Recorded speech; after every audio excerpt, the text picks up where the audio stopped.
Hector Bravo, unhinged. Chaos is now in session. Welcome back to our channels, Warriors. We are still growing. Different setup today, but same podcast. Today I have two special guests. I have Kevin and Mike sitting before me. What's up, fellas? How you doing? Excellent. Thank you for having us. Thanks for sure, man. Thank you for being here. They are in the correctional officer world. You guys asked for it. We have it, man. I may or may not have worked with this guy in a past life. Yes, you have. Yeah. I met you. Definitely. Yeah. So how was your guys' what, you guys fly down here? We did. How was Flew that? Down there.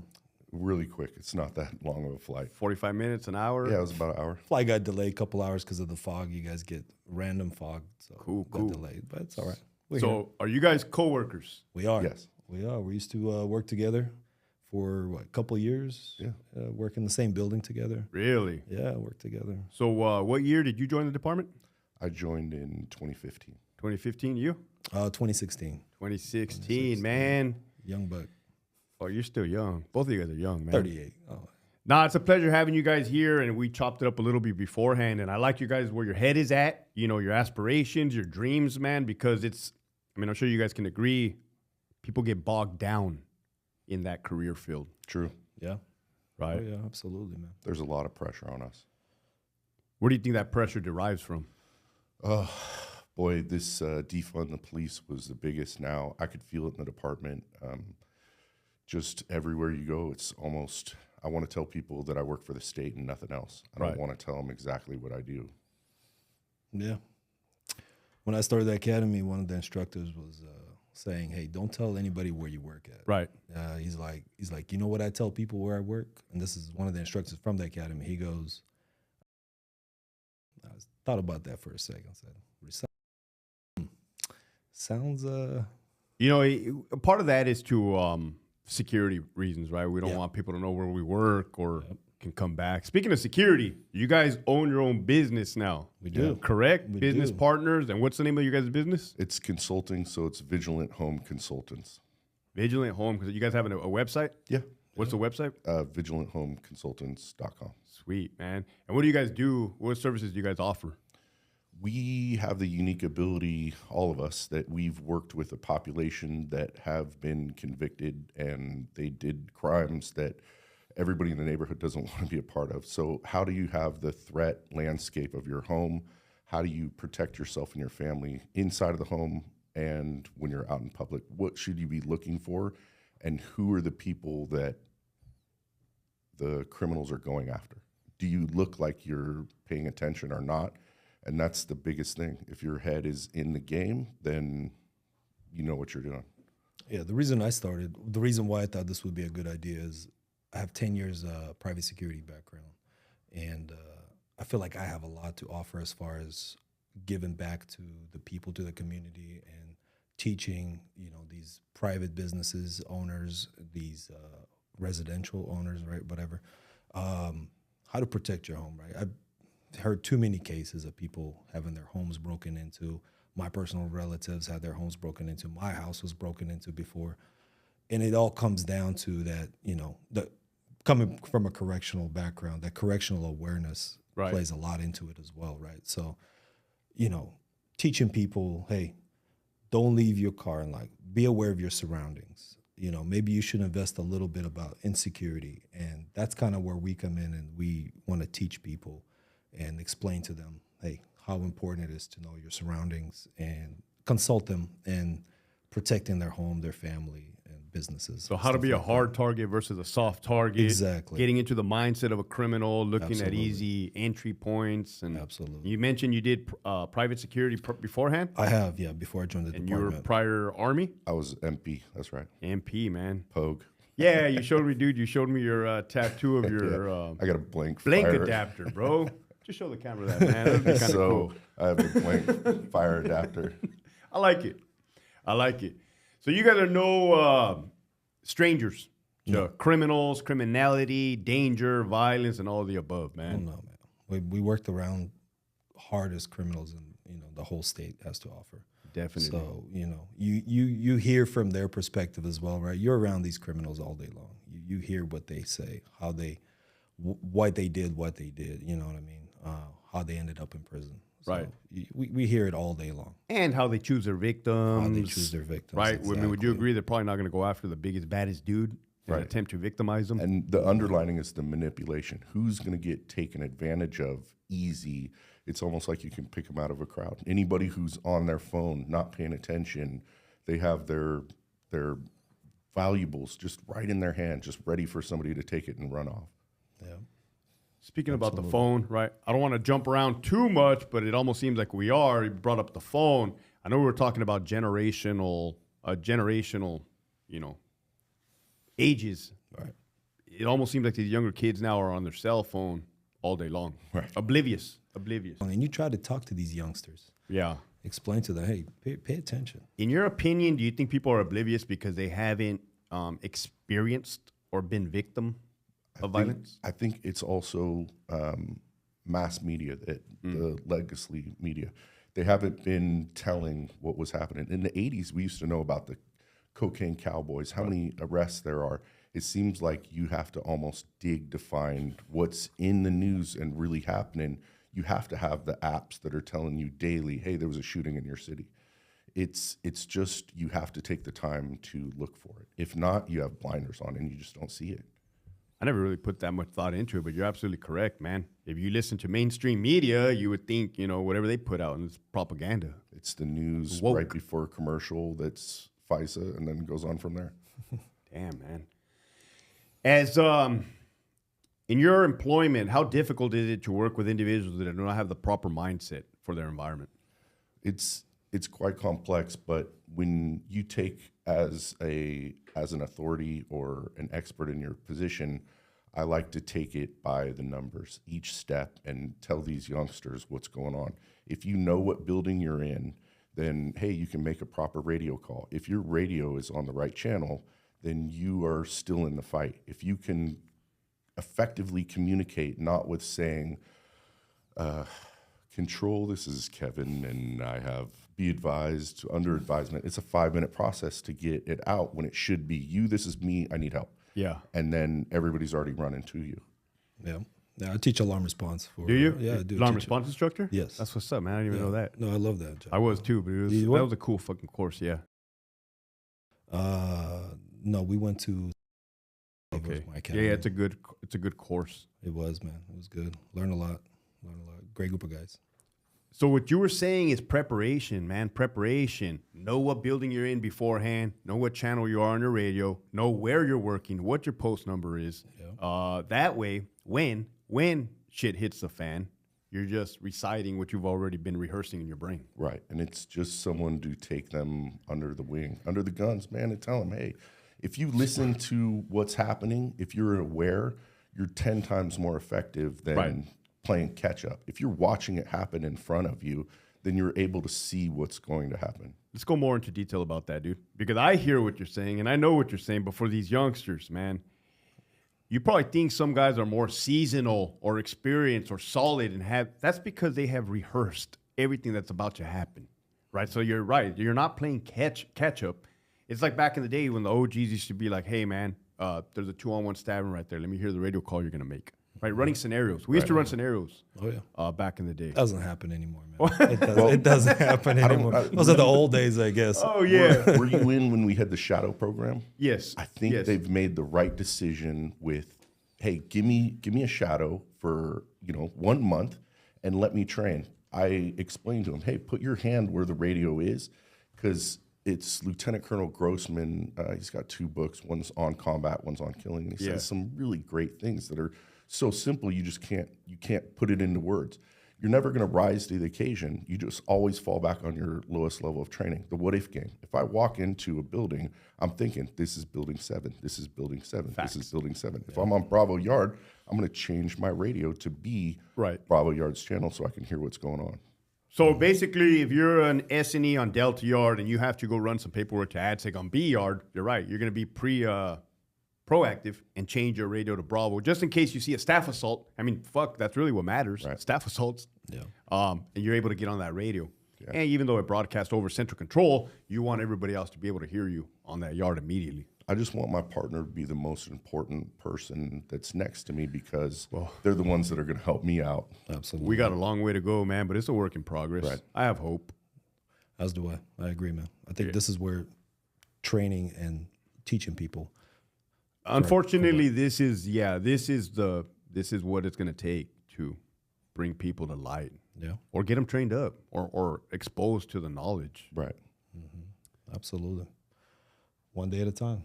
And doing this type of work and podcasting and That's the talking new to people. that's the new age, bro. 2025, man. Yeah. And you got a big following on the kids who are coming in. Yeah. That they've heard from you. Seasoned officers are listening.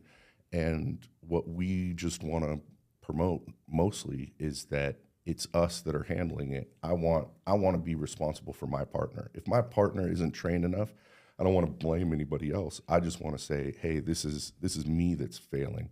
I'll play the what if game all day long. Yeah. I had a partner recently who was asking me, how are you so patient with these kids when they're just not paying attention? Well, I'm a position of authority. When I first grab them, I'm going to ask, cadets come through my building all the time. And I tell them, I'm like, hey, where are you? Where are you right now? How many of you are in this group with you right now? And they got to think and look around and start counting. You should have known that. But when you walked through the gate, it's just not something that's promoted. We have too much involved with and teaching that in the academy. Correct. So now when they get to us, it's my job to There's a lot going on. A lot. There's a lot going on, man. Right. So much, right? Yeah. But I do have the experience, as you stated, seeing these younger, and I call them younger kids, and I don't mean any disrespect by that, but the younger guys or girls, and the OGs getting frustrated. I was a lieutenant, so they used to tell me, the staff would talk to me like, "Hey, LT, these youngsters, they don't listen. They don't listen." And I would tell them, just keep telling them. Just keep telling them, do your part. If they listen or they don't, just keep doing it, man. You don't become discouraged. And I think that's what it's going to take, bro. Like, just keep offering or soliciting that advice. Right. And whether they take it or not, that's ultimately on them. If they get fucked up and or killed, you did your part. Yeah. And I don't see many of them that aren't paying attention. Right. They just need someone to be patient and walk them through. Because there's so much that I don't remember why I do something. Why do I walk by and drag my knuckles on the door? I don't even remember why I started doing that. Yeah. It's just something that I do every day. Yeah. Changing the mentality of these young individuals coming into the department. They're 21 years old. They've got to do 35 plus years. That's fucking painful, man. Holy shit, man. Bro. You gave me ED just saying that. So they got a long way to go, right? I mean, as do I. I got about 20 more years to do with the state. 20 more years, bro. Yeah. You guys are doing the right thing. I can tell you guys got a good head on your shoulders. Clearly, man, you guys want the best, dude. And I get this is how change is going to happen. Yeah. This is it.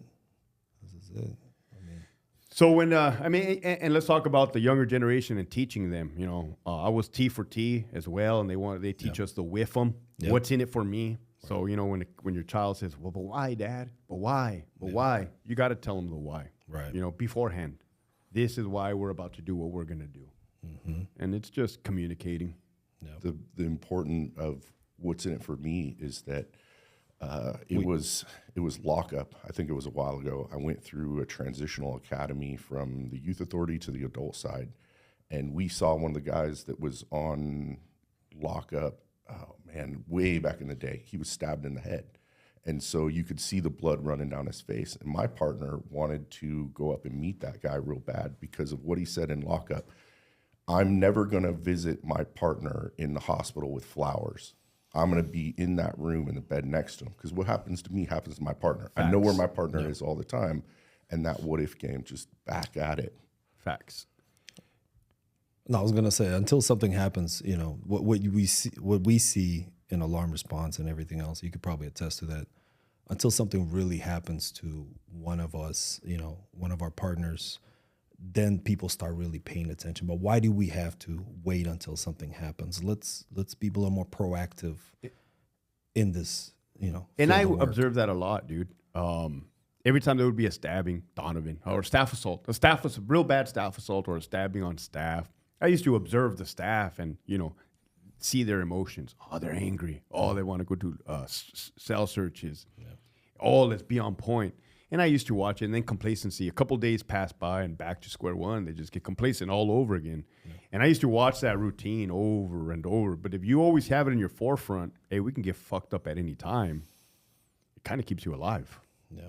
I have to ask, how long was it that you were out of the infantry, out of active service, that you started in CDCR? 1 year. Oh, okay. Because there was a 2-year hiring freeze back in 2005. Yeah. That's initially when I applied to the department. Really? Yeah, and then they said, no, not right now. There was a 2-year hiring freeze, dude. It was fucking 2 years before anybody can get in.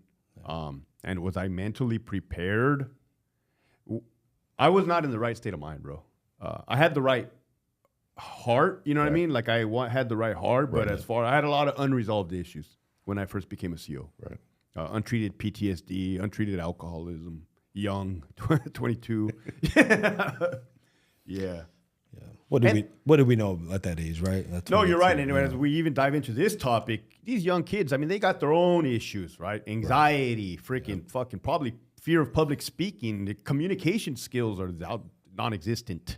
Yeah. You're put in one of the worst, to me, the most toxic environment in the world.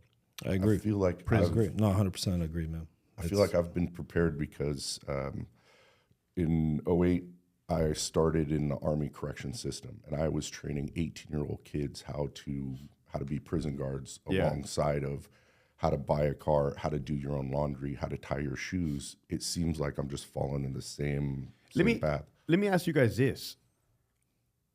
How much outside influence do you think is affecting these young kids? I'm talking about agendas, propaganda, fear. How much of that do you think is affecting their decision making? A lot. I think a lot. I think it all comes down from inability to really understand their job, what their duties are, and like the training. They don't take it as serious. So then they're afraid of getting scrutinized by the department, right? And they're afraid of losing their job. So hey, let me just do the bare minimum. Let me just do what my post orders say, and I'll get paid the same as the other cop, and I don't need to do anything extra. That's the kind of mentality that I've been seeing with the young generation now. Hey, why do I got to do anything extra? Why do I got to do these pat downs? Why do I got to go do this? Why do I got to go do that? I get paid the same as the regular cops, as the OGs or whatever. So that's the kind of mentality I think that they're afraid of losing their job. And if I just do the bare minimum, I'm going to keep my job, keep my paycheck, keep my retirement. That's not necessarily true, though. Hey, youngsters, listen up. That's not necessarily true. If you think you're going to do the bare minimum and survive your career and survive life, that is not. I mean, look at the escape. That dude did the bare minimum. Motherfucker had a level 4 run out. Is this still on the loose? Yeah, 35 days. Like, I saw your little calendar you have. 35 days, right? Yeah. What I'm trying to get at is these, trust me, this whole episode is not going to be about bashing youngsters whatsoever. And we will eventually give some freaking knowledge and some hope. However, you got to understand, you're creating this environment for yourself, by being passive. The inmates are observing that. They're capitalizing over it, right? You got any experience? Expert manipulators, and they see sheep that are coming through. Sheep. Yeah. We're trying to teach the new people coming in not to be sheep and be more aware, more, vigilant. So let me ask you guys this, man. What can a CEO youngster do to work on their communication skills, or how can they communicate in a building and develop a rapport with an inmate without crossing any lines? I think the more that they come to people who've been around a little bit and have a little humility and start asking questions, ask every single question that you can. Why do you have that key set? Why does your belt look different than his? What do you have set up? How long did it take you to get to there? Because I know personally, I got so many weird things that I do that I don't remember why I started doing them, but I accomplished that task, and it's a part of my day. So you're talking about the officers asking experienced officers begging questions. For information. And I know I learned from one of the greatest partners that I had, Ernie. He taught me by the numbers each step. And I had already been a prison guard before. I went in Washington with military personnel, and then I went to Guantanamo, and those guys are just so strong. It's unbelievable. Strong will. And coming here, I had to relearn everything that I knew because this is a different mentality with gangs and all the influence that they have from the people that are home. I mean, it's parents that were bringing in drugs. Oh, it's definitely not Norway, bro. Yeah. They have so if I'm coming across a new officer coming in, right? If they asking questions, I'm willing to give them 100% of my training, my experience, everything, right? With the CRT background, with range and alarm response, all that stuff, man. I'll give you 100% of me, but you have to ask questions. What advice do you have for a young cop that goes up to an OG and says, "Hey, man, tell me about this," and that OG looks at him and just scoffs at him? I got a lot of that when I started the department. It was a lot of OGs like, "Hey, don't talk to me until you get some time under your belt." But that's the mentality has changed a lot, especially where we work, and it's changed, and people want to help. Right, but would you advise that youngster to, hey, don't get discouraged and just keep absolutely keep asking, move on, ask somebody else, man. Absolutely. Now you know. Don't email talk. me. Yeah, Yes. Yeah. Oh, I'd love to help out. Hey, that's another thing, man. Email, bro. We're in 2025 now. Nothing is this limited, right? You have resources everywhere. I mean, they can reach out to you. You know what I mean? Yeah. I've had kids that caught me up. I went to, and day one, man, we were hit. It was bad times. Wardens were dishing out food. And our first day when I hit the strike team, this one kid kept on telling me he knows me. And I'm like, man, I don't know you. You got 10 months in the department. We've never crossed paths. And then we get in a vehicle and we're going to go do a transport.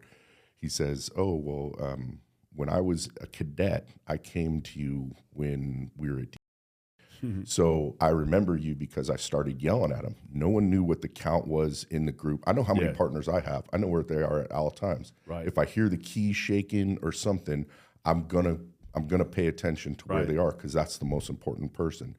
And he told me, it was like a year or two later, that I was the difference that made them think and go back to on the bus and say, hey, we felt like real cops. This is the first time that everybody's put us in the position of, we're not in Kansas. I need to pay attention. It's really a small department, and I just got through reading to the kids.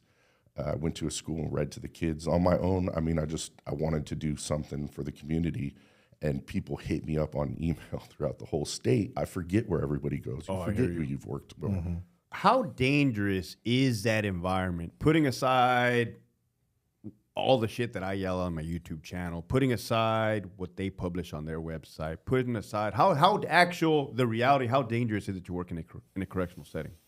It could be dangerous at levels to where if you're going to pay attention, there's no reason for them to look to attack you. If you're just out in your own world, thinking about something else, that's what EAP was for, so that we can channel our work time at work. There's other things to help us. Financial EAP will help you with that. Right. I did peer support because it's my partner that matters to me. Right. With the necessity to be on point at all times, it seems like you're going to mitigate your danger. If you're just out of bounds, not paying attention, it doesn't matter where your partner is. Well, yeah, it's much easier for them to take that advantage. At any point, if you're going to give them an advantage, then that's on you. You give them an inch, they'll take a mile. Yeah, true. Yeah, and participate in, we preach that all the time in alarm response. Participate in alarm response. Take it serious. You know what I mean? And that applies to your home as well, right? So whatever tools you're going to get from this department, we're giving to these young cops and seasoned officers, whatever. You could use that in your personal home as well, right? This is why we're doing this as well. We started this company, and to give back to the community as well, right? Because it applies to businesses, homes, everything, our families, our relatives, neighbors, everything.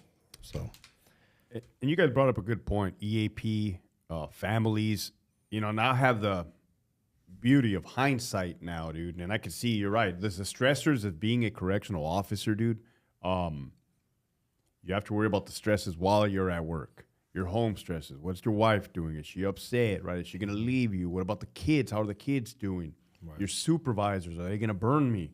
The inmates, are they going to fucking kill me? Right. Right? So if you do not identify, I think identify would be most important. True. right? Because you wouldn't even know where to fucking start. And you have the memory of what it was like when your team leader was there.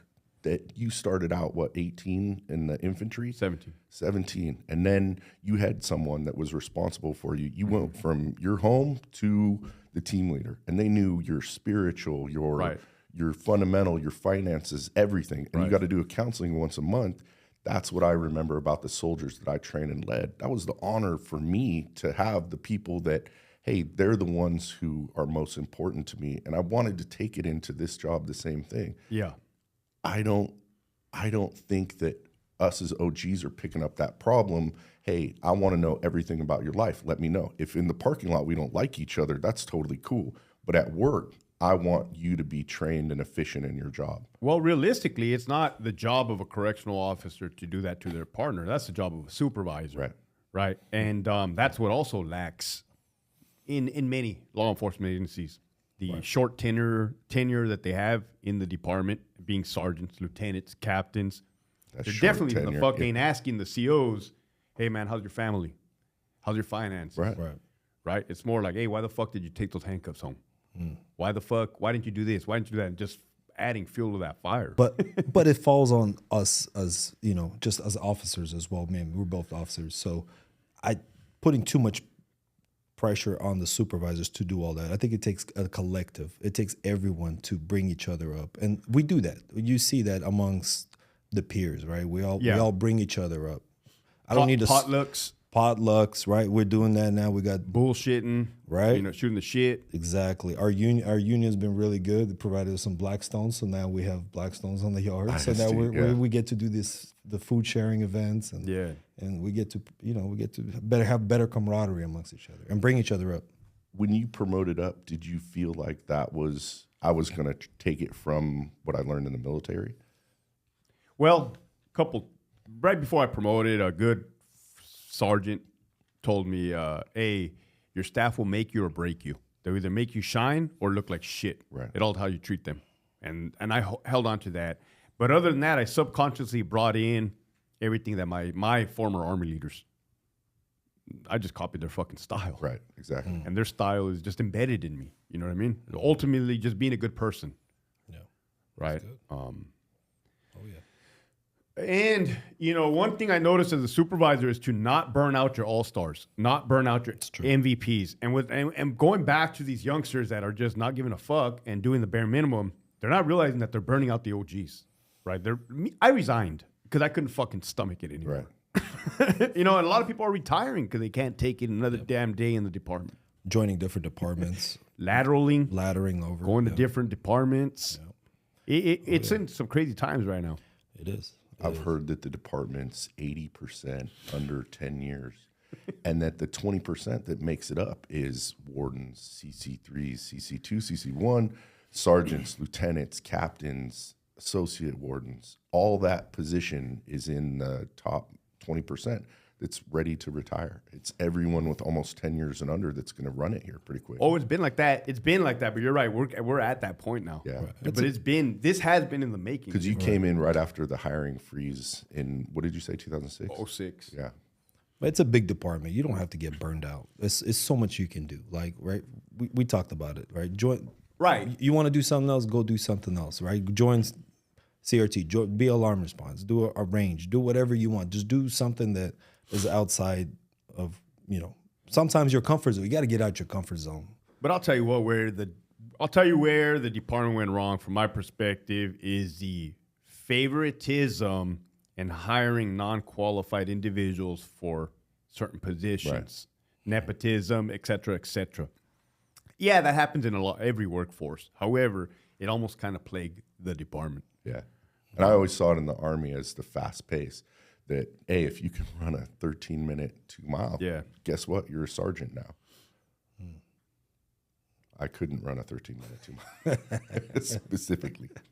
So you mentioned other avenues, and you're right. Absolutely. There's so many opportunities you can do, right? And you were part of the tactical team. I was. For your agency. I was. Yeah. How was that academy for you? It was great. It was challenging. The hardest thing I've ever done in my life. Man. How was the shooting? I mean, you went through it. How was the shooting aspect? It was good, man. How challenging was it? It was good. It's challenging, You show up first day, boom, you qualify. You don't qualify, hey, you go home. It's a lonely ride It's back a home. lonely ride back home. But it was extremely challenging. It's probably the hardest thing and the most rewarding thing that I've ever done is join CRT. Is it higher standards to immediately qualify on your first day? Is it a higher standard than that? It's dude, different all- than the department. It's a damn near impossible standard, bro. Right. I'm not even kidding you. And former Army, legitimately, that qualification course is no freaking joke, dude. Yeah. No joke. And it's just and they designed CRT Academy to parallel military. So it's a lot of it what we did in the academy. A lot of those guys used to be former drill instructors, former Marines or whatever. So they pushed that the training style of paramilitary. And I was never in the military, but I'll tell you this. I got to see on it. that team, CRT. It's that shooting is way more precise than the military. In the military, you just got to hit the dude center mass. Right. Hit the motherfucker anywhere center mass, drop him. Mm-hmm. In CRT, you're hitting the dude. I mean, they tape off the target. They tape off the target right here and right here. Yeah, scoring zone. You're smaller. You're hitting them right in the little thoracic cavity. Yep. And the fucking shot groups on these individuals, man. Well, it's almost they want their partners to be the best of the best. You were talking about that earlier with triple canopy. Yeah. When you went in, that's where I first wanted to find you when I saw that you were going through. I've applied for Academy, I don't know how many times, and they just over I just and keep over. applying. They'll get you. Yeah. Especially with what's happening now. Ukraine, all fucking Russia, everywhere it's popping off right now. They're going to need it. North Korea is soldiers over there in Russia. Seen it. That's crazy, man. man. Yeah, being Russian descent. Oh, man, you're that's- Russian, aren't you? I am Russian. You did mention that, bro. I am. You did yeah, mention man. that. It's crazy to hear. It's what's so wild going right on now. out It's not just Russia, though. You get the war on drugs in Mexico and coming in from China and the drones everywhere. But I got relatives live in Ukraine. And Do you? Yeah, it's not what the media is portraying it to be, man. And all that, all that money's going out there, all the money we're sending out there. The people aren't seeing any of that money, man. It's going in somebody's pocket, huh? The higher another up, 10 the higher billion. oligarchs, they take all that money and then they funnel it. I have a clear view on propaganda, not propaganda, but on corruption. Now, I have a clear view on how government works, dude, and it's disgusting. Not that I hate my government or anything. No, I just observe how absolutely. everything plays out now. Oh yeah. Well, alarm response, right? Do you enjoy instructing in that capacity? Absolutely. Formal capacity where you're in front and Oh yeah, I love teaching, man. I love giving back. I love what I learn and then give it back to the rest of the people. What can some officers do? Maybe ask to gain more knowledge or get the help. What are some things you see where like, man, if this person would just do this, or if this person would just ask this, or this person is not getting this? It goes back to what Barry was saying, what Kevin was saying about, hey, learn the basics, learn how to use the radio, learn about your surroundings, learn your equipment that you're issued, right? Just learn how to use all that properly. And just, we give you guys all the tools when we teach, right? And just follow that basic format and you'll be safe and your partners will be safe and everybody gets to go home. At the end of the day, that's the ultimate goal, right? That we all get to go home safe.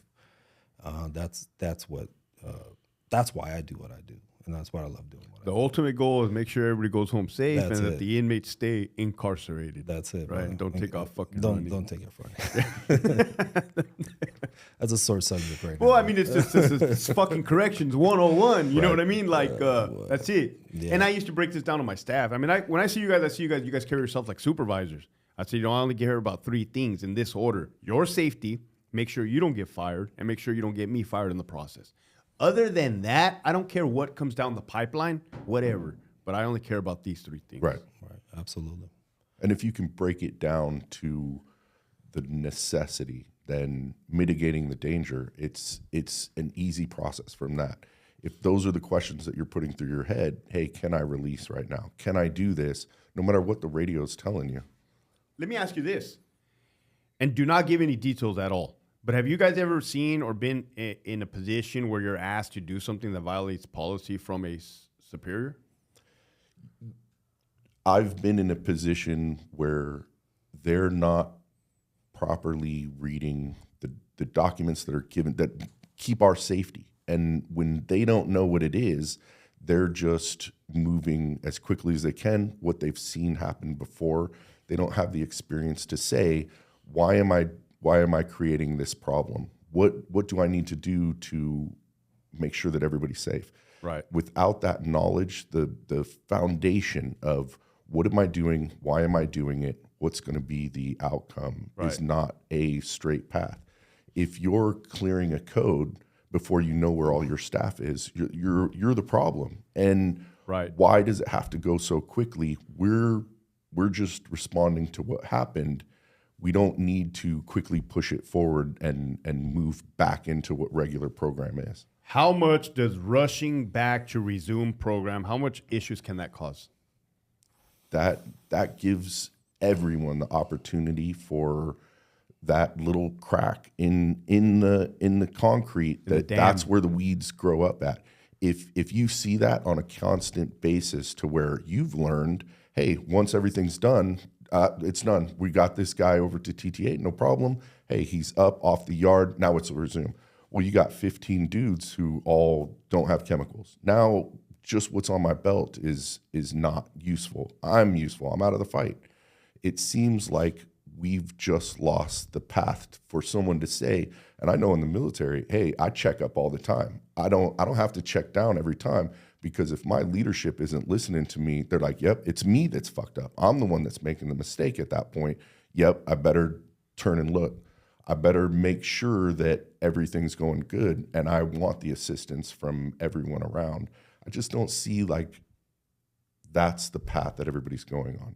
It's almost you've learned it one way, and there's no reason to deviate from what that direction is. I'm glad you said that for the future supervisors that will eventually promote. But you're right, though. It's kind of scary that they don't have a proper baseline. They don't have a good example of what a normal code is supposed to look like as far as, resuming program, freaking securing the area, evidence preservation, medical aid, equipment accountability. A lot of supervisors are really young too. As soon as they hit their 2 years, they want to promote. They've only worked one position, right? So experience comes a long way as well. Correct. So when somebody asks me, should I promote? I'll say, well, get a little bit of experience. Work all the jobs. Learn the department first before you decide to promote. That's just my personal opinion on promoting. So I actually used to tell the youngsters, they say, hey, LT, should I promote? I only got 2 years. I used to tell them this. Yeah, go ahead, man. You should. I said, if you should, because if you don't, that other fucking lame will. And you don't want that dude in charge of you. And I said, but understand this. You don't know it all. Clearly, evidently, you don't know it all. So you better ask. You better ask your seasoned fucking cops, and you better ask. And don't be walking around like you fucking think you're better than everybody else, because you're not. I used to tell them that. Because they do need to promote. Regardless, there's a problem. There's positions that need to be filled. Right, so it's better if you fill them with the good people. For sure, no, for sure. We need good supervisors. So much. In the Army, I was American Corrections Association. I was the clerk, and the policy was laid out in front of you. These are the things that you can do. There's 61 folders that are mandatory in ACA. Those you cannot move around, but there's other things that are guidance to show you. If you haven't read it clearly over and over and over again, you might not understand why it's in that place. I just see so many people that I'll tell them what the policy is, and it's just shaken off. Like, no, this is the way we've done it all the time. Well, I don't want to go to prison, so I'm not going to do that. Correct. That's fine and dandy until something goes wrong. Right. And then what they're going to say is, oh, well, we didn't know, or he should have known better. Or what does policy say? You're right, dude. You can get fucked off if you do not follow policy. I remember you just had somebody on that was training about POBAR, and he was the investigative LAPD. Yeah, my goodness, he has so much information because you have to clearly understand why you're doing it. And the one major point that he brought up to me is de-escalation. De-escalation could be force too. That's a part of it. Correct. That's not being taught to, hey, brand new kids. I would never even taught about it. I always say mitigating the danger, but I can't go any further into that if I don't understand what the de-escalation of force could be. I've de-escalated it because me and my partner are safe. I had to use force. I blinded him with OC. Right. He's not able to see for a couple hours, and hey, that's a good thing. Now his violence has been stopped. I lowered it. So You're right, man. Pole bar rights, DOM, Title 15, Penal Code, all of these are black and white of what a peace officer can and cannot do. Yep, that's true. Now, mind you, even if they jerk you around in that entire process, at the end of the day, they're still black and white. And, you know, what do they say? The truth, the truth will come out in the end. it'll set you free. Well, that too, man. Yeah. So how important is it for staff members to know policy? Extremely. It's the Bible. That's everything that you do throughout the day is designed. It was written in blood. We don't know what was going to happen in prisons. Look how they made San Quentin and Old Folsom. You got 5 tiers. You look up, you can't even see your partner unless they're flying off the tier for the ground. I see now in a 270, I've worked in 6 different prisons in 4 different departments, and I've seen the change and what could be different. It opened my eyes to seeing this is why this policy has been written. If you haven't ever seen San Quentin, you wouldn't know, well, why do we do something that we do? It is insane to go on those yards. It's just crazy that that's how they started. 5 tiers, 700 people confined in one unit. That's just insane. We're talking about policy and you being an instructor. You ever see instructors that kind of just tell war stories all day long and veer off of policy? Sometimes people do veer off and talk about other things, but hey, you know, it's part of their way of, you know, how they came up, and maybe Right. that's how they learned it, and then that maybe that's their way of expressing themselves, and maybe that's their teaching style, right? Every instructor, as you know, has their own teaching style, Right. how they do things, right? So, you know, What's your teaching style? man, I'll tell you right now, Mike is by the book. He can teach, and that's why I'm glad that I he's give my too partner. much. I'm known to give too much information. So my There's no such thing as That's too much not, information. no. There's not. my you know, they're probably gonna watch this, but they're gonna be So we can edit this shit. no, it's fine. They're gonna be like, damn, Mike teaches way too much. He gives way too much. Hey, stay, you know, can't give. Teach them like a 5-year-old. That's kind of how they want me to teach. I said I can't teach like But that. the I'll- check on understanding, and I've been with you when you're teaching the range, the check on understanding, 15 people out of that class might be fine. There's 5 of us that are looking like, why do I do that? Why don't I put my hand in front of the muzzle and open up to see it? Why not in front of the ejection port? Why am I doing an action and then being able to be brought up to say, hey, this is for danger. That's why you do it. Your teaching style is very clear, to the point, and very refined. It's something that you've done and you cared about. I can see that in your training. No, I always want to give everybody, like I said, as much as I can. And if 1% sticks, I feel like I've done my job properly. You know, I stay within policy, 100% within policy. Hey, I'll give you my personal experience. And like you said, some supervisors do like to veer off and talk about their war stories and stuff like that. You know, once in a while I'll throw in, hey, this is what happened to me. This is my experience. Don't do it. You know, I made a mistake doing this. I don't want you to make the same mistake. So technically, as a lieutenant, I was not authorized to show correctional officers AVSS body-worn camera video footage, but I would do that on the regular as a training tool. Something, I mean, you would see something far out, and I would pull them in. Look at this shit. Don't fucking do this. You guys see this? Like, oh, shit. Cool, right? Don't talk about this and fucking. But I felt that was necessary because it was like you said, it's a fast, dynamic environment. And I didn't want them to repeat the same mistake. Yeah. Because it can cost you your fucking life. Some of the shit that I was seeing was like, whoa. Why? Why did you do? Come here into my office. Why did you do this? Please tell me why. Give me a reason why you did this. Oh, I'm just talking about inmates aggressively in a fighting stance in front of you and fucking cocking back, and the CO just standing there looking at them, cocking back, and then bam, finally Not lays into understanding de-escalation. that you have that ability to, you're a peace officer. In my place, I think of myself as an 80-year-old woman, because if she feels in danger, I represent when I'm at work. When my uniform is on, I'm not, hey, bigger and stronger this guy. I'm representing someone who isn't as strong. You can't be violent to them. You can't be violent to me. I might be able to take one of those punches, but and what you said, Hector, about people just standing there and watching, and they freeze up, right? They freeze up, and it was beat down into me when I was a PTM, back to CRT, real quick.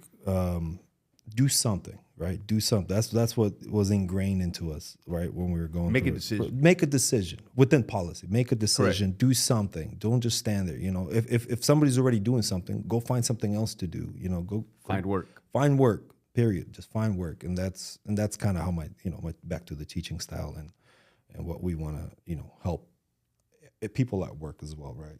And at homes as well. People within their homes as well, and finding out, hey, if there's something that needs to be done, corrected, we want to make sure that people do have that, those options available to them.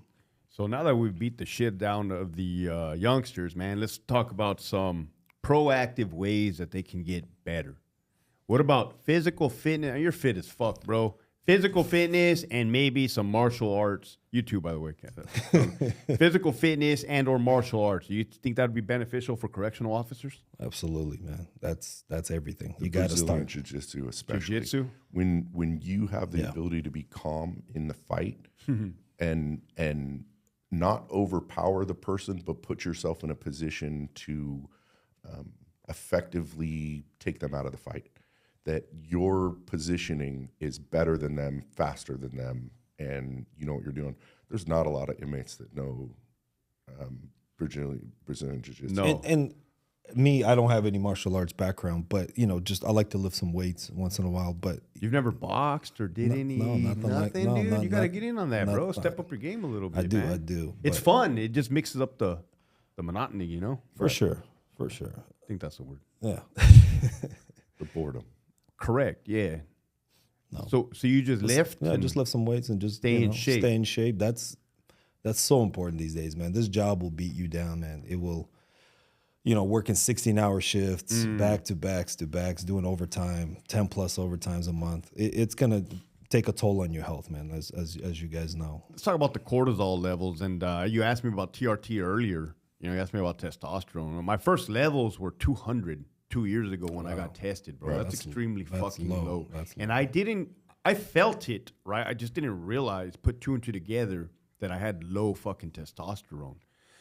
That is a result of over a 20-year span in the Army and CDCR of the fight or flight syndrome just skyrocketing.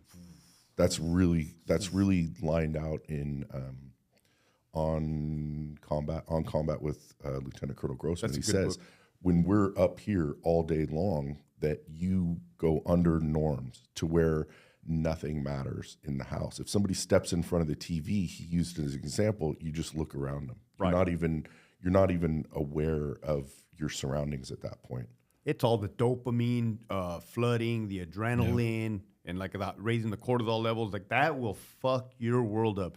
If you're a CO, I don't give a fuck where you work, or in law enforcement, all that fight or flight simulation will fuck your world up after a prolonged period of time. For sure. And just the awareness all day long, watching. It seems like you fall into a path to where, hey, either I'm going to get better or I'm going to escape from what's happening. And I know in the military that happens a lot. I know you quit drinking quite a while ago. 14 years ago? Yeah, I stopped about 20-something. Even before I joined the military, I was watching people at a bar and their life's just crashing. Well, let's talk. I mean, we've covered a multitude of topics, but let's talk about not only is physical fitness good for, being able to run up a flight of stairs and save your partner from getting their ass beat, but also for mental health purposes. Absolutely. Mental health is everything, man. That's why I work out, to release that stress, at work or wherever, at home. The gym is my escape, right? So when I talk to everybody at work as well, I'm like, hey, this is what works for me, right? So it might not work for you, maybe video games, whatever avenue you want to pick, but drinking's not definitely not a good escape. That's the worst thing you can do. That is self-medication, whether they realize it or not. Right. And with these new laws coming around, right, the marijuana's coming into play soon. It's a horrible rumor because I don't want my partners to leave for something so simple. Yeah. Just don't use drugs. Yeah, That's so pretty easy. It's Huh? a terrible escape. Terrible. Yeah, and let's keep it real. You're not escaping your problems by putting the alcohol down the hatch or smoking marijuana or snorting a line of coke, because the fucking problem is still going to be there when you sober up, and it matters are going to be worse. Absolutely. And I know this from speaking from experience. You truly have to identify. You have to identify the problem and address the problem. Yep. In order for it to resolve it. What do you do to keep your mental health? Family is so important. Yeah. I keep involved in my family as much as I can. I read an article when I first started that your children are 80% less likely to have teen pregnancy if you have dinner around the table every How day. much? 80% less likely to have teen pregnancy, boys and girls. And it's important just to have that stability to be able to listen to them and what they're going through, to hear what their days are like. We get into a path of just overtime and overtime and overtime. I made the commitment to say I'll live within my means. I'll sit back and I'll watch everything that happens at family. I'm almost an empty nester now, so 2 more years and then maybe I'll hit a whole bunch of overtime and try and get a plane or something. I don't know, take over the world. No, you did it right. What about you? Do you spend time with the family? Do you focus too much? I have. One of my biggest downfalls with working for the department was my personal downfall was working too much. I became a workaholic at one point. Work was my escape. Went from the gym to work. Work was everything to me. And I started to see that my family life declined progressively as I picked up more overtime, picked up more shifts. So that went down a rabbit hole of. But I'm sure you were working to provide and support your family. Exactly. Right? Exactly. That was my thinking. Correct. But my family, I'm not at home anymore. Fucking ungrateful people, bro. And I say that because, I was recently separated from my wife, and it's like, yeah, man, everything I did for the family. Right. I don't want to go to fucking work. Yeah, well, definitely cost my marriage as well. For Did sure. it? Had something to do with I'm it. sorry to hear that, bro. It's all right. I'm sorry to hear that, but I understand. I never thought it'd be a statistic, man. Yeah. But neither did I. No, but it is important to manage family life with work life, right? And ultimately prioritize the family, but also understand that, hey, the bills got to get paid. It's a career. It's a great career, man. It's a good career. I'm extremely happy. Yeah. Private security was nice too. I learned a lot. I had some great experiences as well. And I think that's what paved the way for me to be here and do this. What about individuals getting financially in debt? Banking on the overtime, buying the boat, buying the car, living beyond their means in the department. You ever see that backfire? Oh, yeah, for sure. Dangerous. We had one recently. Bringing in, I mean, you can know someone so well, and then it's like a slap in the face that, hey, this person used criminal behavior at the job, and they did something that endangered me and my partners. When, boy, if somebody would have came to me, man, I can help. Please let me know. We have so many things in place. I keep on saying EAP, but I've used them a bunch. Right. If there's a problem with your finances, so many people would come in and at least rally around you and help out. But if you think you're going to take it on yourself and do it without anybody, that's one of the things that happens. You decide that your financial is more important, and I'm going to take the easy way. I'm going to smuggle something into the facility, which just hurts all of us. We look like crap when that happens. And I do my 5 days. I come in, I do my work. If I'm held, hey, it's my turn, and then move on. But to be able to just say I don't care about any of my partners, right, or what this department stands for, at least to me, it means a lot that I walk in every day. I know when I went through academy, I beat out 1,000 people to get there. I'm not the smartest dude in the world, but to get it sit in that chair, I felt like a lot of pride. Same with the military. I felt a lot of pride when I joined up. It was just hurtful to hear that someone close to me made that big of a mistake without coming up and saying, hey man, I'm hurting, I'm making bad decisions. Where do I go from here? I'm glad you bring up EAP a lot, dude, because the resources that are out there, I mean, they're there to be utilized. I don't know. I think you get 7 sessions a year from what I last remember. And be able to speak to somebody, a therapist. On one specific point. So on top of that, you can change the point. Like, hey, I got a problem with my finances. Yeah. I got a problem specifically with I'm trying to start a business in my finances. Next, I can say, hey, I got a problem with my personal finances and merging the two. They want you to be there and ask for the assistance. And in the military too, we had so many things that we could go to. I don't remember what the school was that you could get while you were active duty, but you could do corresponding courses and get credits from that. I used every part of that. And then I would tell my soldiers, there were a lot of kids that just sat in their barracks and just didn't do nothing. You got to grab it when it's there. I know they say that we make so much money on the books when we start with a lot of that is in, hey, your retirement funding, CalPERS helping you out with a little bit extra retirement, EAP. Those are things that they group in to say that you're making that much money. If I'm not using it and I pay for my own therapist or own financial advisor, why? I get it for free. That's one of the biggest things that I try to promote when I'm talking with these youngsters. There's so much that you can have an opportunity to use, just you have to know about it. Power of attorneys. Right. Legal representation, life insurance, Divorce for $400. Divorce for $400. Might need to get that If you fucking just info at the end of this. Get that Divorce for $400, bro. Just to do the paperwork. If you guys can agree on something, and you know this is the same problem that I went down. Law enforcement, military, and it's so hard for people to stick in. When 2015 came around, I had already been away 5 of my 10 years marriage, my previous marriage, and I can't hold it against anybody to say, hey, you're supposed to be there with me. I was asking to uproot my family again. Right. And that was the straw that broke the camel's back, that I can't ask for that anymore because I've already asked for it so many times. Let's talk about the importance of asking for help. Man, we're all males, right? The machismo, the masculinity, it may be perceived that it's weak to ask for help. What's your take on that? Oh, I'm weak then.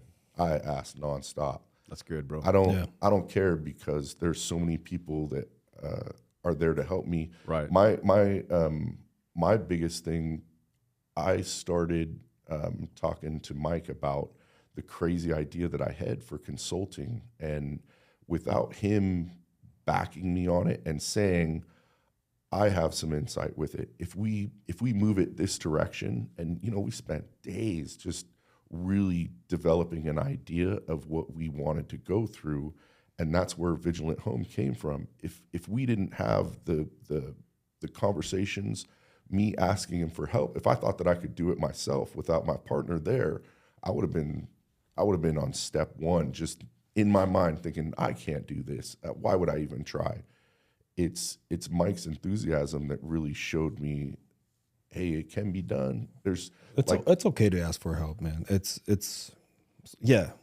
we're alpha male, whatever you want to call it, man. That mentality, but it's at the end of the day, we all could use a little help from our brothers and sisters, man. So absolutely, it's okay to ask for help. That's the way I look at it too. 100%, man. And you don't have to ask, supervisor. You can talk to whoever you want. Maybe you connected with somebody at work. You're like, hey, can I talk to you a little bit about, I'm going through some personal stuff, and that person can refer you to EAP or whatever, right? So there's help out there for sure. But it definitely saves lives. I'll tell you that, man. Oh yeah, for sure, man. Mental health is big right now, man, and they're so focused on, they're putting so much money and funding into mental health, and the resources are there. The resources are there available. So everybody should take advantage if you think you need it.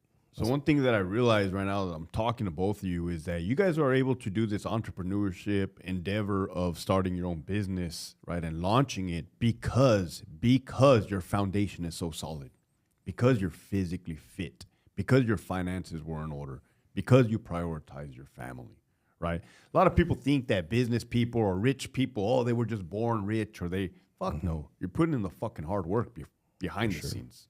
For sure. It'll pay off. It'll pay off for sure. And not right away, but process. it's a process. Years. It's years. Decades. Yes. But you got to want it. You got to want it. You got to be hungry for it. What is it? 90% of anything that's just showing up. All you got to do is be there. We were just talking about that. Like you said, we would have never started this if we just didn't show up and just start doing it. Right. Yeah. That's what it takes. Pulling that trigger and fucking just... Yeah, I'm the type of dude that wants to, or that, what is it, begs for permission, or begs for forgiveness and asks for permission type of guy, man. It's better to ask for forgiveness than it is to ask for permission. Yeah, my wife hated that shit about me, but that was my fucking style, man. But you as a type A personality, like my fear is hearing that you made the decision to resign. That I'm so scared I couldn't even imagine. Was there somebody that helped you with that decision? So, I'll say it right here for the first time. There was Stuart Scheller was a Marine. He was a Marine. I'm not sure if you're familiar with Stuart Scheller. And when the Afghanistan, Kabul explosion, the car bomb or the suicide bomber killed 13 service members, Marines, Stuart Scheller was an active duty Marine and an instructor in some base on the East Coast. And he went on record, denouncing the leadership, saying, hey, you're fucking responsible for this. And I thought to myself, that took a lot of fucking balls. Right. In the military, you can't do that. You can't put your higher-ups on blast, especially on the media, and in uniform, no less. So that planted a seed of like, hey, there's dudes out there that are, kind of doing the right thing ethically and morally, just because I feel that we had gotten away for so long, right? So when I made that decision, and just like you guys, I had already been working out religiously, eating healthy. So that was just, everything was set up for that decision. Now, was that a major fucking decision? Oh, it was a risk, bro. It was, but as they say, I burned the boats. You burn the boats, meaning that you can't go back on that decision. No one can go back. You have to build a life where you've landed. Yeah, dude. Hustling, grinding. It's been fun. You're inspiration to a lot of people, man. You definitely were inspiration to us as well, man.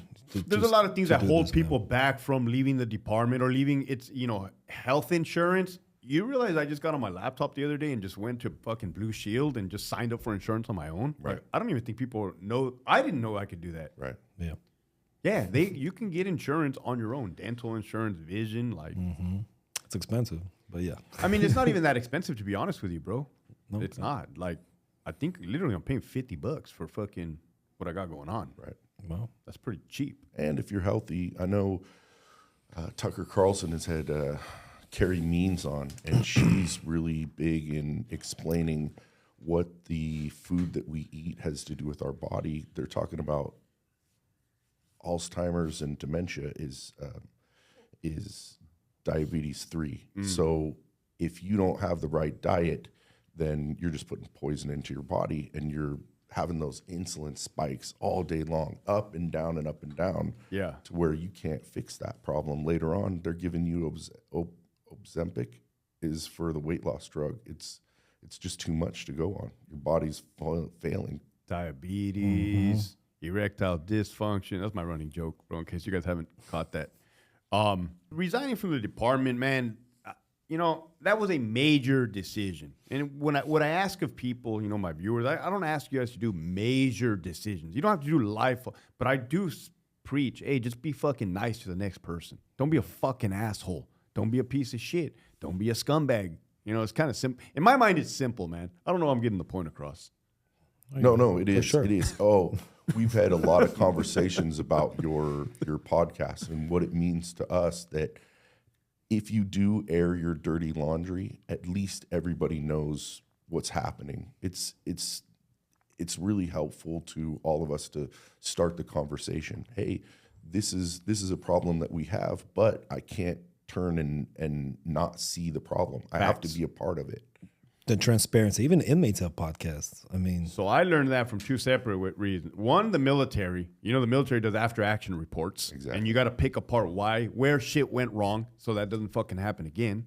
And then I took a crisis response. I took a SWAT team commander course here in San Diego. SWAT team commanders from fucking everywhere, dude. Oakland PD, Phoenix, LA, sheriffs. sounds like fun. It was that, and it was a tactical liability course as well, where they had a lawyer that deals with tactical teams, law enforcement teams. So they're dealing with a bunch of bullshit, you know, Yeah. not murders, but shootings on the job and stuff like that. And they're like, hey, man, one thing that the police departments learned was you have to get in front of the media. You have to go out there and give a press conference. As fucking painfully as it is or embarrassing, you have to say, yeah, hey, we fucked up on this one. We dropped the ball right here. And that makes all the difference, man. People are not stupid. Right. People get insulted when you attempt to lie to them or cover shit up. And knowing the Graham versus Connor, Yeah. that's so important too. You have to know that, hey, I didn't have time to think. It was an action that I did. Right. And Case law. yeah, I have to deal with the OIS now. There's nothing that I can do. When did you take that course? How old were you when you took it? That was when I was like the PIO. That had to have been in 2019, 2020, fucking 5 years ago. It was a great course, man. Bunch of after action reports, debriefings of major incidents, man, where SWAT team members were killed in the line of duty. Right. It was pretty surreal, dude. Great training, I bet. Oh, bro, Man. yeah. A lot of physical. We'll talk about or it was off air. No, just- not physical. Classroom, PowerPoint presentation, speeches for people that were actually involved in some crazy fucking incidents. Because that's how I learned. I learned by hearing stories and fucking learning what not to do through other people's mistakes or. That's pretty much my teaching style. Is it? Yeah, of course, man. Don't do what I did. Here's what not to do. But You guys plan on promoting at all, or you guys want to stay where you're at, or? It's a little bit different in the institution that I came to. I was and it shut down. Oh yeah. And once I moved to this institution, it's a little bit different. I haven't really navigated where to go yet. I had my sergeant's test. I ranked pretty good, and now I'm just What's pretty good? 3. That is pretty good, man. For me, You're gonna it get was picked up. awesome. Yeah. And now I just step back. I want to see where I can be useful in my position, because I can't break through. I can't break through in this place. It seems like as a whole department, hopefully the pendulum has gone all the way to here, and it's going to start coming back. Kevin, the pendulum has broken off and flown into the fucking Pacific Ocean. Well, luckily, I saw what the Army Corrections was, where I didn't have a choice to go to the union or anything. There was specifically, you do what you're told, and it's going to happen this way. I didn't have any choices, and they were really political there in Guantanamo. It was policy, like you're saying, you get out in front of it first. Whatever Right. happened when I was there, you get out in front of it first, and you get into the news. And it was reactionary. So here, at least I can see, if you're going to make a mistake on policy, you do have the checks and balances. I wish that we used the after action report more to show this is what we should have done. This is what we did well. It's just not something that's used in this. Even at the CO level, man, at the correctional officer level, if you fuck up, admit that you fucked up. Tell on yourself. They always say, tell on yourself, man. I remember he doesn't work for the department no more. He's a good kid, real good kid. He put an inmate in handcuffs on the upper tier, and the inmate was straight, fuck your mom. Literally told him, fuck your mom. And his mom had passed away. Damn. So he took off the handcuffs. The inmate spun around on him, and, well, the inmate then ratted to the lieutenant. I wasn't the lieutenant. He just told me about this. That, hey, yeah, your officer took off the handcuffs on the upper tier when he wasn't supposed to. So, he called him out to fight, and he's like, what do I do? I was like, hey, write a memorandum. What happened? Yeah. You lost your cool. Fuck it, it happens. Fuck it. Put it on We're there. human beings, man. It Submit it to your happens. lieutenant, shoot it up to the captain. He's like, all right. You literally do got nothing. You know what I mean? Yeah. Nothing. Yeah, you're Because right. you don't want that to go horribly south. Less than truthful. Oh yeah, that's it. That's how you're gonna lose your Dishonesty. job at the end of the day. Start Right. being less than truthful and start covering up lies. And I told him, don't do that shit again, do though, that. bro. He's like, oh, no, dude, I'm fucking scared. That's the last time I'm gonna do that. I don't know what to do. But I mean, that shit I'm human. I'll admit, I lost my cool a couple times too. You know, guys, some inmates really know how to push your buttons, and they want to get a reaction out of you. They want that lawsuit. They want all that, man. So Both of you guys seem extremely seasoned and extremely experienced, right? And level-headed. What is some advice to officers to not bite? To not bite when an inmate is just fucking getting under their skin. How do I deal with it that, hey, somebody's making a mistake and they're challenging me specifically? Correct. I can, as loud as I can be, I can Right. rattle off what the department wants, what's in Title 15, Right. what I have to do as a peace officer Yeah. representing the.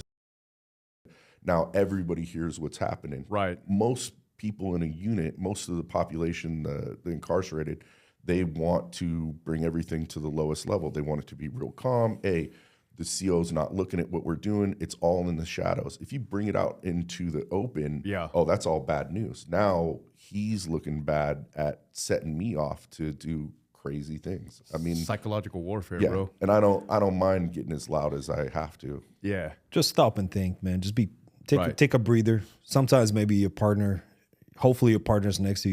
You shouldn't be doing this job alone. You should always Correct. have a partner next to you. So if you have a good partner next to you, partner will pull you back, be like, hey man, not worth it. Not worth Not losing worth it your at money all. over this. This is not. Just take a step back, think about your actions. And we're held to a higher standard too. If you're playing the what if game nonstop and you won't get into that situation, sure, if he's talking about one family member, how does he know who my family members are if I'm not putting that on the tier? If I'm telling everyone, oh, well, I got, this problem with Right. my spouse, Right. and that's just one crack in the It's concrete. with a bizarre. weed That's on it. bizarre to me. Now they know what hurts me. Everybody's just sitting there talking about, inmates in the day room, and they're just Well- talking about their personal life, their kids, their financial problems, their gambling problems. Oh, I just lost $5,000 in a casino this weekend. Shit, you I'm got like, and you got dude, the porter yeah, right they're there listening. sweeping They're around. listening. They're Right. listening. You're hustling. Oh, hey, I can help you with that financial problem, CO. And I was raised correctly in the department, Centinela, by the OGs. Say, hey, you don't ever talk bad about your partners in front of inmates. Mm-hmm. You don't ever talk bad about your partner to an inmate, right? Right. You don't say Right. personal business when you got your porter around or yard Right. crew worker or For sure. That's a big no-no. Divide and Huge, conquer. That's what huge they're looking no-no. for. In manipulation, they want two partners to be at odds, not doing the same thing, not on the same path. Yeah, just like if you praise in public, what they say, praise in public, counsel in private, right? So just if you have an issue with the partner, hey, pull them aside, hey, away from everyone, talk it out. What's going on? If you have to bring a it's a supervisor fine in, line though now, man. A lot of people get butt hurt and but that's maybe bring a supervisor in File, as yeah, well. Maybe supervisor. bring him into a sergeant's office, have a Right. supervisor present. That way, hey, No, you're right. that way you don't lose your job. that is the correct way to because address people it. will file on you. Facts. Like you said. Fuck, dude, you got staff members looking to file on other people Right. to get a ticket out of there. Just as you have the inmates looking for a payday. Yeah. I know recently they've implemented care for cops. I can't remember what the training is called, but it's kind of like the tap out method. Hey man, you got a phone call in the office. This is really new that they're actually addressing the fact that we're in a high stress. Before it was like, oh, you're a babysitter, and why are you mad Right. about these kids? Now we do have training in IST, which rolled out last year, I think it was, to where it's looked on. The supervisors are supposed to check in a little bit more. Your partner's supposed to tap you out if they see you got yourself caught up. And there's a lot of young kids that they don't have the fundamentals of being able to have a conversation with someone. It's not in a text message, and you got to tap them out. Hey man, go into the office. You got to go do some paperwork. It's your turn for the phone. The phone's ringing off the hook. It's for you, and then move in. I'm really disappointed in the supervisor ranks, man. And I don't ever talk about this much, but like You're right. It's like the military, dude. And I know it's not the military, but it's paramilitary, dude. You have to. It doesn't even matter what career field you're in. Your employees, you got to look at them not as like fucking objects. You got to get to know who the fuck they are, man. Right. And it goes back to the Spartan days. Why do you think they were so fucking successful, man? They slept, ate, fucking fought, made jokes, all together. It was like a fucking brotherhood. No. Trooping the line. In the military, they call it trooping the line. Your commander goes around and checks on everybody. How's everybody doing? I know my soldiers, and I'll always place their needs above my own.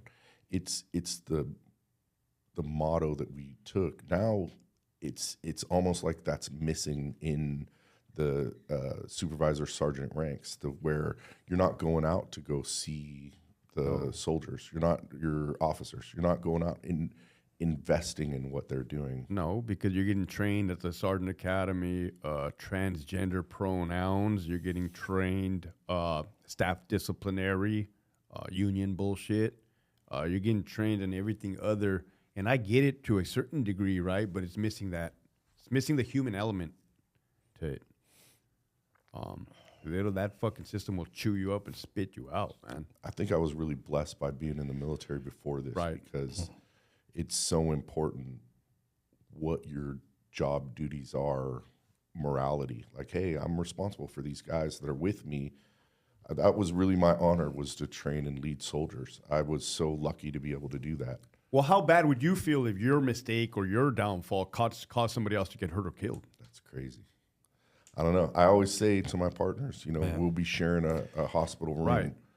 I can't just bring flowers to them. Oops, sorry. People have retired because of that, because their actions led someone to get injured, and then they said, "Man, I can't take this. This is too much for me," and they resigned. Unfortunately, hopefully none of us will ever be in that position that somebody gets hurt because of our actions. But that's why we fall back on training. That's why we do what we do, and we teach safety from day one.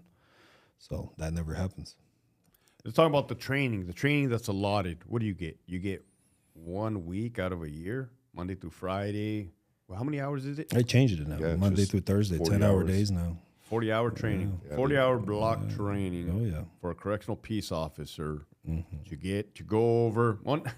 And then again, man, from 06 to now, what was being taught then as to what is being taught now, right? Because that's all you get. You get 40 hours, man. Yeah. You get 40 hours, whether we're going to teach you how to pat inmates down or how to push them in a wheelchair. But we're giving you 40 hours of some type of training.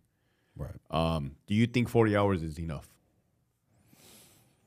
I think it's enough. I think it's enough as long as they take whatever they give them and they actually listen and apply. 'Cause, Right. I mean, and it also falls back on instructors as well. Right. How serious are we going to take this lesson plan that the state approved, Right. through their lawyers, through whatever they, however they do this, through the union and everything. So I think it's again, that's just my biased opinion. That's Right.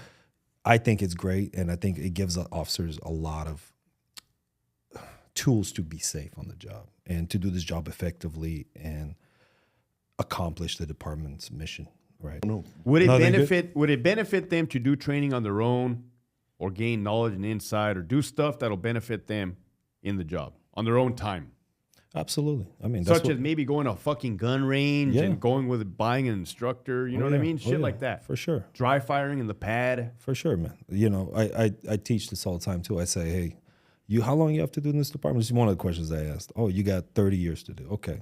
Do you want to come back here and quarterly qualify and fail and have those, that worry, I know from speaking from experience, I used to show up to the range, barely qualify.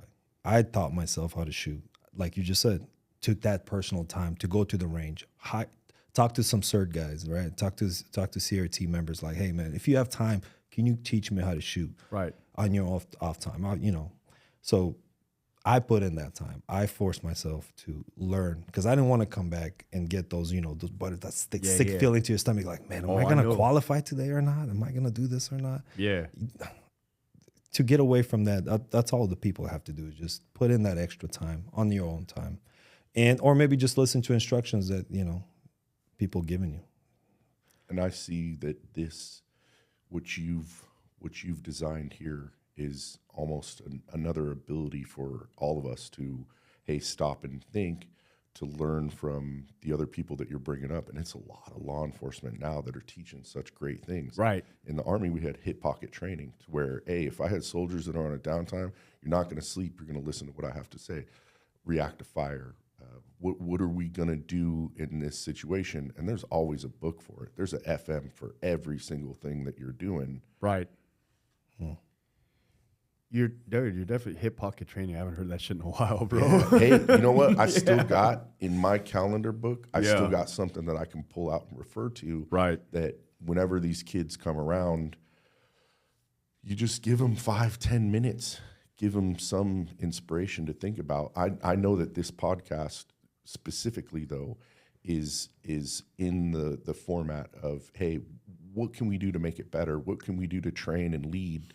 It's important that we have these people that are going to join up and complete selfless service. Right. To say, even though this is a rough job, even though we die early, right. even though, hey, I got a chance to be assaulted every day at every minute, I have to be on the best of my abilities. Still, people sign up for it. And these are the partners that I want to be with. Definitely. They made that decision. I remember when I went through academy, I beat out 1,000 people to sit in that chair, and it felt really powerful for me that I was the one who was doing it. Right.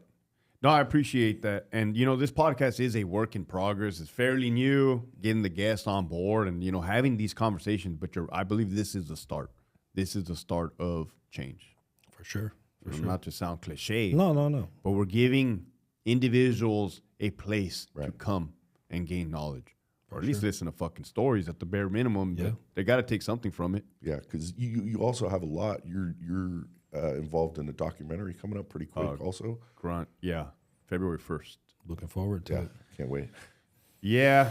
But fun. ultimately the goal has always been to give back. And I mean, fuck, I quit, right? I resigned so that I can help. I mean, I was at Donovan.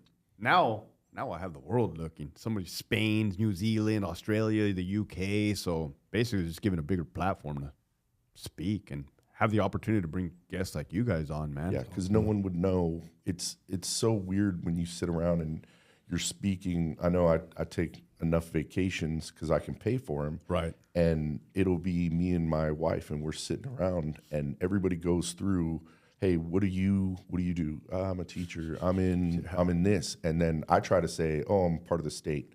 And then when it comes up, well, what department do you work in the state? Well, I work in a prison. Now everybody, the spotlight's on me.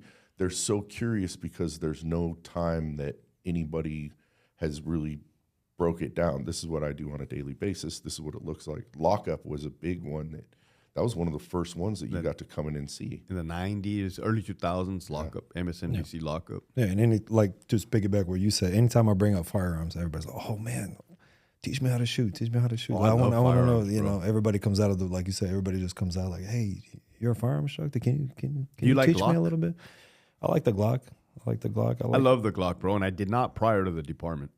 Which Glock do you in general? Do you prefer I just like any the platform. Glock? Yeah, just the whole platform. And I wasn't really a fan of them prior, but once I got in, especially on CRT, it's like, Right. oh my god, dude, this fucking thing.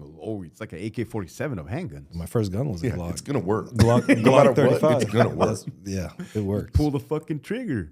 See, I like the Ferrari. I like the Sig Sauer. You do? Oh, love that thing. It's the new M9. So I have mine chambered in a 45. I love You the have Sig too. you have newer Sig Sauers? P320. Yeah. Oh, you do? Yeah, me too. I carry that's not the one that you P320. fucking drop and it shoots on his own, is it? No, that was in the beginning, and I think they really made it big. Like Tesla, they say, oh well, it blows up whenever. They were just One did just blow up in front of the Trump Tower. Boy, have you read into that? I was watching the Sean Ryan show, and Yeah, that's the one that hit me when he said that he was going to go into hiding. Yeah. I was afraid too. But Sig Sauer just feels like it's a Ferrari of the. Oh, I thought the staccato was. my first gun was a Sig P220. Yeah. And I unfortunately sold that to a coworker of mine. I regret it, dude. I eventually would like to buy another Sig P220. Oh yeah, that's what I carry off, dude. I carry P320X compact. Love that gun, man. No, I carried the 220. The 220. 220, 45. Okay. Caliber. Okay. Big size. And now with the 320, I mean, they're interchangeable. You can go up in caliber, down in caliber. That's the With funnest what? With a part. barrel change? The barrel, the grip, the slide, shit. everything is Mm-hmm. interchangeable. I do like the Glock. I do like it, but I want to pull out something that was a little bit better when I'm showing it off to everyone. They call it the barbecue gun. Look at this. Look at this one. Mine is a North American Arms 22, the small one that fits in your palm or whatever. That's my little conversation piece. Oh. It's funny when I put it out on the table. I was like, what the fuck is that, bro? That's awesome. Good stuff. So how important are hobbies? I mean, we're talking about guns now. We're letting loose. How important is it to have a life outside of the department? It gets me to think about something else than dwelling on the job that I'm in. I like to ask my partners really weird questions when I'm there, like, what can't you put peanut butter on? Would you have peanut butter on pizza? But if I'm not talking about my life, I can talk about woodworking. I was a carpenter before I ever joined the military in construction, and I get the opportunity to bring up things that I didn't know that a lot of people else were interested in. I can't draw. I'm not artistic, but I can run a saw. That's one or two things that are time consuming to get me out of the place. Yeah, and hobbies is everything, man. Like I said, even just you could pick up shooting as a hobby. You could pick up running hobby. It's expensive. It's an expensive hobby, but It it's a is damn expensive. good hobby, bro. It is, but it is for sure. I mean, you could, my buddy's building cars. There's so much you can do out there, man. Just do something. Just get your mind off whatever, this negative environment that we're in, this corrections, do something else as a hobby that will get your mind off and refresh your brain. And I feel like when we started this venture, it's almost just something to fill the time to be able to acknowledge that we have a unique opportunity to see what manipulation is like in its purest form, and then be able to move into entrepreneurship. I listen to a lot of podcasts. One of them is how to purchase homes and how to make money. It's so nice to think that we have the opportunity to jump in with both feet and do something. Facts. That's so crazy. Mm-hmm. So part of the problem is growing up, I think, well, for myself, you're taught by your parents, hey, you're going to shut up, you're going to listen to your boss, you're going to go to work for 8 hours, you're not going to fucking question anybody, and you're going to punch in, punch out, and go home and be miserable. Right? That's kind of what we're embedded, like, to think outside of the box, or, hey, I want to fucking launch this idea, or I want to fucking embark on this. It's always the ones closest to you that kind of put you down. And not because they dislike you, it's because it's fear of you failing. They don't want to see you fail. They don't want to see you get hurt.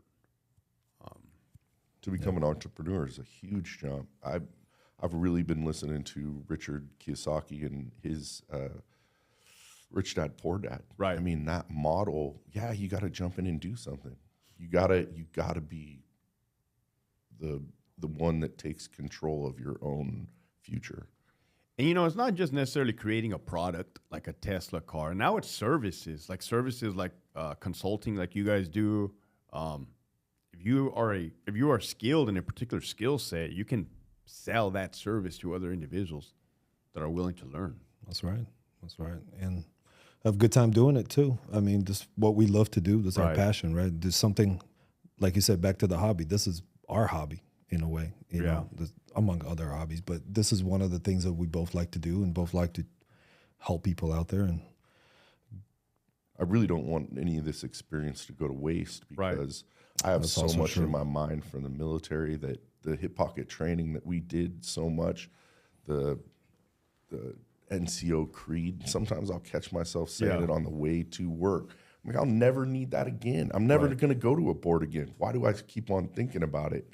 I feel like when you jump into that position, that you live that job completely. And I don't find any other jobs that are like that, where people completely surround themselves in that position, other than law enforcement, military. I know doctors, they're just kind of at work all the time, but I don't see anybody else that, oh, well, I sell homes. You're a realtor even when you go home. You're not looking for the sale every minute of every day. How do you guys feel about failing? I think I have more anxiety for success than anything else. Failing. I don't mind I'm failing. not even You scared. don't mind No, failing? Yeah. no mind failing. I kind of knew you guys were going to answer that way, bro. No, it Because, I mean, doesn't. I can read you guys, and that's how I feel, man. I fucking love it. Yeah. Because you got to fall in love with the process. They say that most businesses fail, but then you just got to keep pushing and pushing and pushing until it succeeds. You can open up 5 companies, 4 will fail, 1 will work, right? So it's okay if it fails. It's all right. And, you know, we'll pick up again. We'll change the name, remodel, restructure, and get right back That's into the it. beauty Man. of it, man. Yeah. I love that whole process, dude. Yeah. Right? How many things do you have your fingers in? A lot. Quite a few. Yeah. A lot. That's good. Then it keeps me busy. You know, I think that's like my hyper mindset is, you know, and on top of that, I'm a dad. You know, so hear you, that's brother. softball coach. That's been a blessing. Right. That's been a freaking blessing, dude. I never thought I'd be a softball coach. That's good. But yeah, I try not to spread myself too thin though. It's like I'll work on the project until I can not master it, but get comfortable in being able to operate in it, and then I'll start another one. That's good. Staying involved, doing everything. You're not bored, man. You're doing it. You're not bored. You have no time to be bored. And I like that. And it's I'm the same positive, way. you know, it's positive.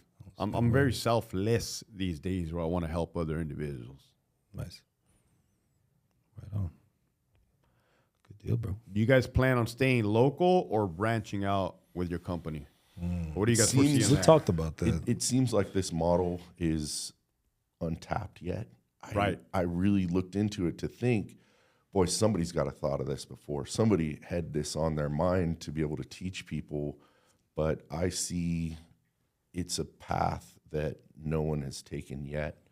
There's 1 or 2, but not on the same idea. If I have the unique ability to see into the realm of what we're into our job and daily interaction every single day, there's so much knowledge that we get from that. Just to tell a few people at their point in life when they're discovering, like, hey, I might want to have safety for myself. I watched on the news, it was bad, but there's a lot of people that aren't going to be really invested in weapons. Right. So how am I going to teach them with maybe non-lethal, something that's a path away from just I'm going to shoot and pray? Because now in California, I don't even think the Castle Doctrine is in precedent. It's you not. still have to have Right. more than fear, no matter if they're in your home or not. Right. What do you do? Do I retreat out of my house? Is that the best idea? Well, there's so much you can do to prevent, even up to that point. Surveillance cameras, Right. reinforced security doors, safe rooms. Right. Your threat landscape is so important Facts. because we've Get a we've dog. learned that. Get a signs. What kind of posted, dog, man? lighting. What kind of dog do you recommend that these viewers get for home security? dog Belgian. that's aware. A dog that's don't get a small little puppy dog. Yeah. I just get something. I mean, me personally, I had a Rottweiler before. Damn. That's a big dog. You don't have to get a big Right. dog, big scary mean dog. Just have a dog that will be at least, if there's threat or there's, danger, it'll bark, it'll alert you, something like that. That would help out as well. But say you can't have pets. Most of these homes, apartments, whatever people live in, no pets allowed. Okay, fine. Get some lighting. Make sure your lighting's set up, your signs posted. Hey,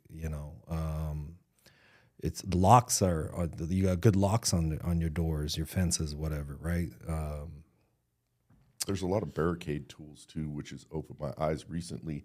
I was looking for other options, and there's products like it used to be on a steering wheel. You could put a lock on it. The club. I forget the club. Yeah, I forget what it was called, but they have that to where it's an added barricade against the door. Right. That once you get discouraged from something that's a lot stronger than you thought, Right. you got to move out. You don't have much time to assault the objective. You have to Yeah, regroup because somewhere else. I'm not going to say criminals are lazy, But you're right. They look for a weak target. the They're weak not going to target. fucking sit there and be banging on the door and draw attention to themselves. Unless they, consciously made that decision that they are going to go inside your home. That's where maybe a firearm will come in great handy. What are some other weapons that you shotgun, recommend? 100% a shotgun, Shotgun? For home defense. That would be my personal recommendation, to get a shotgun. I mean, easy to use, very effective, right? Probably not slugs. Keep a couple slugs in the back. I would probably put a couple Damn. bird shots, Bird shot. I bird asked you shot. to leave. Slug. You ain't never leaving. What about taking a step further and thinking about, the drywall and the backdrop Of course, of absolutely. your kids' rooms, right? Spare bedrooms. That's why I wouldn't recommend, full metal jackets. I'd probably recommend getting some hollow points, but, And there are products that are coming out right now. There's non-lethal, like pepper ball launchers that are handheld. I guess, can you call it a pistol? But it's a pepper ball. So maybe that's the distraction I need to get my family out. But also have a plan. Sorry to interrupt, but also have a plan. Have an alarm response plan for your home, right? Just, we have one at work. Have one for your house. What if? Right? Play some scenarios out. What if? Get a crazy vagrant trying to break into your house. What are you gonna do? What are your options, right? What is your go-to? Talk with your kids, right? I have a son. You got kids. You have kids. Talk to your children. Hey, if daddy, is doing this, you do this, right? You go hide. Go do whatever. Right. Call 911. Do something. And I've told my wife that at the mall, hey, where there's like an active shooter or whatever, just fucking. I tell him, get away from me. I'm about to start drawing fire, like, returning fire. And clearly the motherfucker's going to come.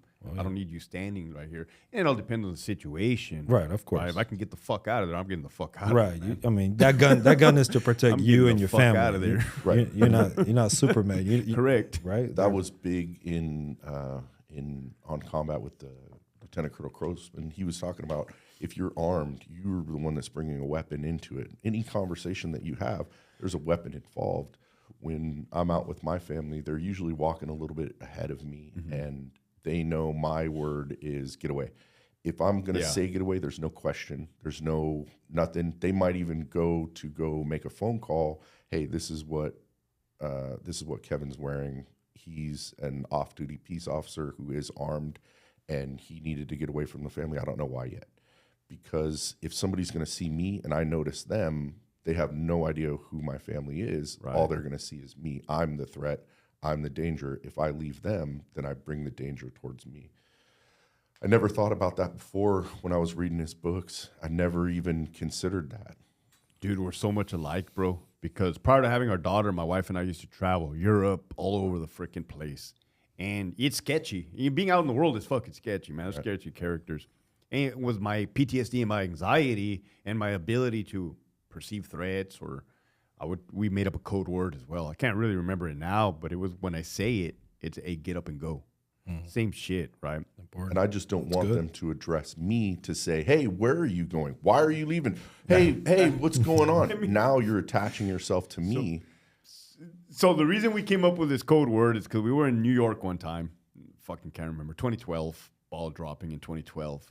And we were on a trolley, subway. We were on the subway. The fucking homeless guy, and I'm watching him. He's a EOP, man, he's fucking having a meltdown.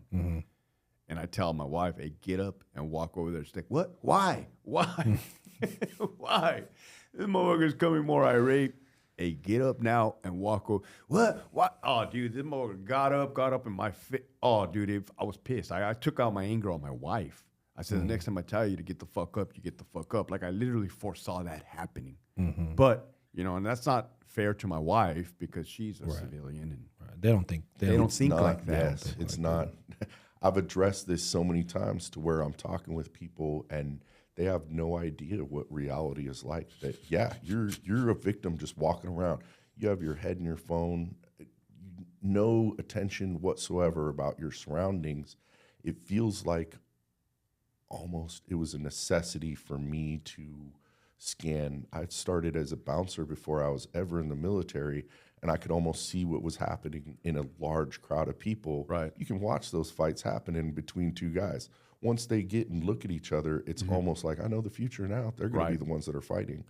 It's often the reaction that we have to what is possibly going to happen. And if it doesn't, hey, cool, no problem. I can go on without my day. But if it does, I'm out of there. I don't need to be a part of it. Hypervigilance. Now, everything we're talking about is good, but too much of it, like I said, is bad, right? It's the adverse effects that it can have, such as me flipping out on my wife, you know. That's probably why I'm divorced now or separated, but, you know, it's good to let the public know or cops, like, hey, what you're going through is fucking check that shit out. Understand what is transpiring. That's never happened before. Throughout the years, you know, they called it shell shock in World War II, and they had no idea how to deal with it. With the GWAT soldiers now, not the understanding that I have a friend of mine, he was, 5 years overseas in 7. So he got his 7 and 7, and he really was overseas nonstop. He never had the time to take back and take a break. Right. He was going full force the whole time. He's really solid guy, but I don't think I could have done that with the effects. I was overseas 1 year and not in combat. It was in Guantanamo, so it had nothing to do with somebody shooting at me. I don't know how I would have dealt with that. Yeah, but back to, you know, talking about our exes, same thing happened, man. It's you constantly keep hearing, hey, stop talking to your son like he's an inmate. Stop talking to your son like he's not an inmate. You know, you constantly tell, hey, lock it up, go do this, go do that, and that's just how we're conditioned. You know, we're constantly doing this type of work, and we take it home. We take it home, but there's no off switch sometimes, and unfortunately, you know, they're the ones that have to suffer through all that. Law enforcement and military, those are the highest percentage of divorce rates. I feel you. It almost feels uncomfortable to talk about this, bro, but we need to talk about this. Yeah. To let it know, like, hey, it's a real fucking thing, dude. It is. And yeah, I experienced it. You just said you experienced it. I know in the last couple months, not even towards the job, just being so focused on making this this work, I've pushed everyone away by just not thinking, oh, I got to be involved in this situation. Right. I'm on timelines to make sure to get to even this podcast right here. Right. I pushed everything to the side. I'm on my computer nonstop. Yeah. And if anybody's talking, I'm not a part of that conversation. So I'm just in there typing. As much as I can do, we get into the alpha male. One point is going to there. Right. And everything else I can pick up later on. It's a hard subject. No, it is, but it needs to be talked about, I think. Because there's a lot of people that are going through it as well. I mean, we're not the only 3 sitting in the room going through something like that or have experienced that. I think everybody's going through some form of what we talked about in this room. Yeah, dude. You know, Definitely. and hopefully they can benefit, but just hearing them be like, oh man, I'm not the only ones going through this. Right. These guys are also went through some shit in their These life. 3 squared away dudes fucking have issues. Yeah, we're fucking human. Yeah, it happens. It happens. We're human, We're man. human, But we man. try to put our best foot fucking forward and help out the next guy. That's right. So I want to thank you guys for coming on the show. Is there any Thank you, last brother. things you guys want to say? The floor is yours, man. I appreciate you guys, you know, taking this serious, coming down. Thank you.